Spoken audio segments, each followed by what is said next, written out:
السلام علیکم ورحمۃ اللہ وبرکاتہ۔ امید ہے اللہ کے فضل و کرم سے آپ خیر و عافیت سے ہوں گے۔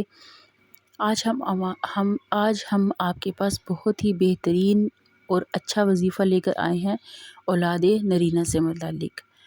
وہ سے حضرات جن کے ہاں اولاد نہیں ہے، یا وہ حضرات جن کے ہاں بیٹیاں ہیں اور بیٹا نہیں ہے اور وہ بیٹے کے خواہش مند ہے، تو اس کے لیے یہ وظیفہ ہے۔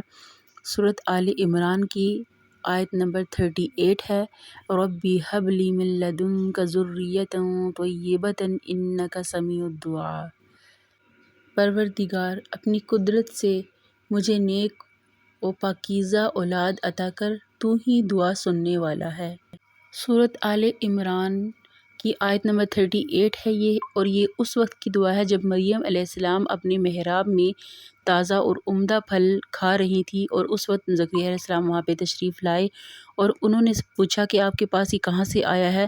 تو آگے سے مریم علیہ السلام نے جواب دیا کہ یہ اللہ کی طرف سے مجھے ملا ہے۔ تو اسی وقت زکریا علیہ السلام نے وہیں پہ کھڑے ہو کے اپنے لیے نیک و صالح اولاد کے لیے، یعنی کہ بیٹے کے لیے دعا کی، کیونکہ ان کا کوئی وارث یا ان کا کوئی آگے نسل چلانے والا نہیں تھا، تو اس لیے انہوں نے دعا کی اور اللہ تعالیٰ نے ان کو بیٹا عطا فرمایا۔ دوسری دعا ہے ربی حب لی من الصالحین، سورۃ الصافات، اے میرے پروردگار مجھے ایک بیٹا عطا فرما جو صالحین میں سے ہو۔ تیسری دعا ہے ربی لا تذرنی فردا وانت خیر الوارثین، آیت نمبر سورۃ الانبیاء ہے اور آیت نمبر 89 ہے، پروردگار مجھے اکیلا نہ چھوڑ اور تو سب سے بہتر وارث ہے۔ یہ تینوں دعا قرآن پاک کی آیات میں سے ہیں جو کہ انبیاء علیہ السلام نے اپنے وقت میں مختلف اوقات میں مانگی ہیں۔ ان کو بہترین اور تلفظ کے ساتھ درست طریقے سے اگر یاد کر لیا جائے اور ان کو چلتے پھرتے اٹھتے بیٹھتے اس کو مانگا جائے، یا پھر ہر نماز کے ساتھ ایک ایک تسبیح ان کی پڑھ لی جائے، تو اس کے بعد انشاءاللہ اللہ تعالیٰ اپنے کرم سے نوازیں گے اور اولاد نرینہ عطا فرمائیں گے۔